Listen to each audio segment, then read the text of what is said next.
Do you all remember when liberals went nuts when they found out that George W. Bush, when he was a candidate for the presidency, was a member of Skull and Bones? Remember Skull and Bones? It's that Yale University super mysterious club that was founded in 1832. It's really creepy.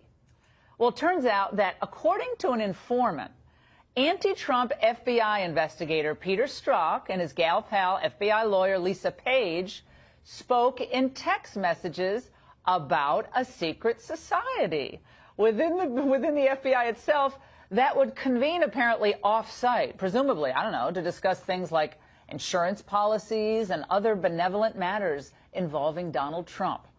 Well, Senator Ron Johnson today was flabbergasted at what he learned.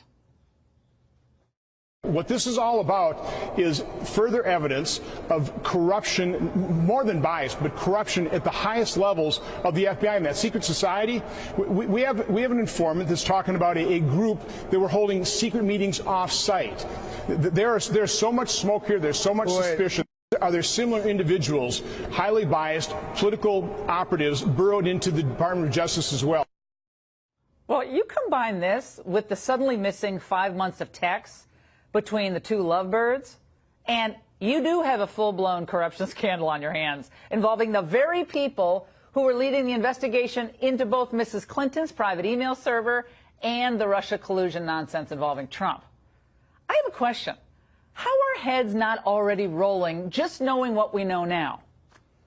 Well, on my radio show this morning, former U.S. Attorney Joe DeGeneva, he made the case that this all indicates that we need a big change of leadership at the FBI and at the Justice Department. It's quite apparent that Christopher Wray is not up to the job of being FBI director, that he is undermining its credibility, not strengthening it, and that he is completely controlled by the upper bureaucracy at the FBI. The other real problem is Rod Rosenstein. And I don't think there is any doubt whatsoever that Rosenstein is too close to Comey, too close to Mueller, too close to Wray, and too close to a whole bunch of people. Jeff Sessions seems to have decided that if he can have a little bit of fun within the goal, within the boundaries of the playing field and not get anybody mad at him, that's going to be enough to get the job done. It was ugly. It was brutal. And I have to say, the American public has a right to know what, if any, crimes or other improprieties were committed by members of the Obama administration and members of the current FBI. But I have to tell you, the bleeding, this has got to stop now.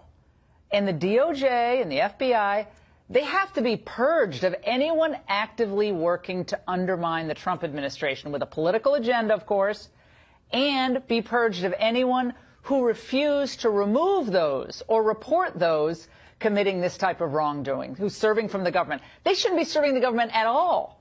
And I'm not talking, just don't transfer them to another office. They must be fired. And now, on to Schumer's revenge. There were brief moments in the lead-up to the government shutdown last week when Chuck Schumer seemed to be coming to his senses on maybe the issue of the wall. Well, here he was on Friday. In exchange for strong DACA protections, I reluctantly put the border wall on the table for discussion. Even that was not enough to entice the president to finish the deal. Now it's been announced that Huckster Chuck is taking border wall funding off the table and in immigration policy negotiations. Has this man totally lost his mind?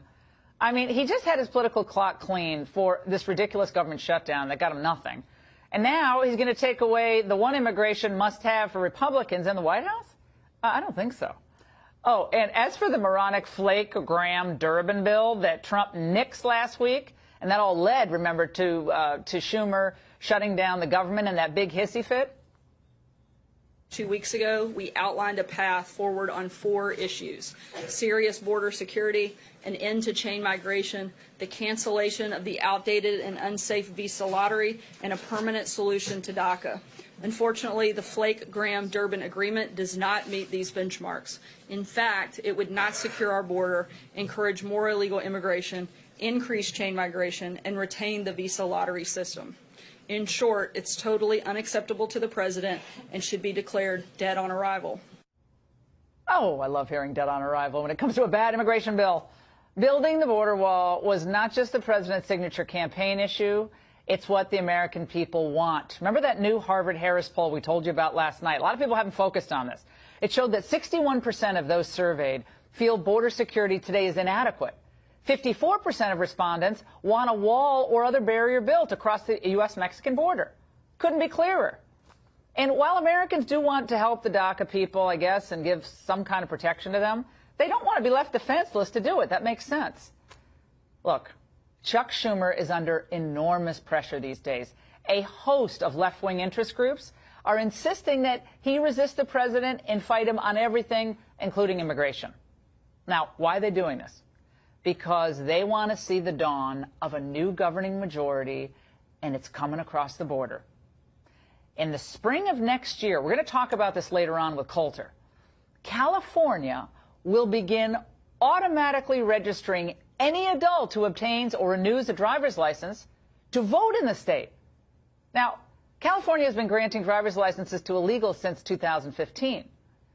Fox News estimates that 1 million illegal immigrants already have secured a license to drive in the Golden State. This is by the end of last year. So now turning them into instant voters is sure to change the outcome of any election. Well, now it's a supermajority in that state for Democrats, but still, that is shocking.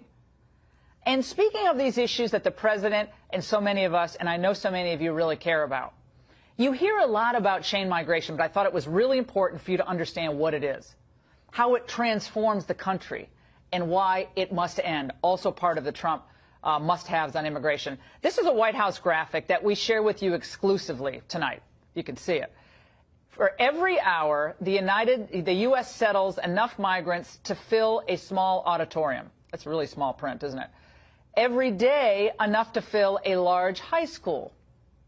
Every month, we resettle enough to fill an entire football stadium to capacity. Every year, an immigrant population larger than the size of Washington, D.C. Every year, we resettle a 174,000 parents of foreign-born naturalized citizens. Now, remember, most of those are older, elderly. They're not going to be paying into a lot of taxes. They're going to be taking a lot of services, though. Now, they're paying basically nothing into the system. Once they're naturalized, they immediately qualify for all the welfare programs, benefits. So basically, you pay for their retirement. That's a nice deal if you can get it. And all of this probably, why? Well, in that Harvard-Harris poll, 65 to 35% of Americans support a DACA deal that ends chain migration, eliminates the visa lottery, and secures the border wall. 79% of the people in the same poll want immigration based on merit, not family ties. So 79% agree with the president. It's time for the Democrats to start putting the hopes and dreams of the American people first. It is now crystal clear that Schumer and the Democrats are going to run over the American worker and risk their safety, if that's what it takes, to tilt local and national elections in their favor.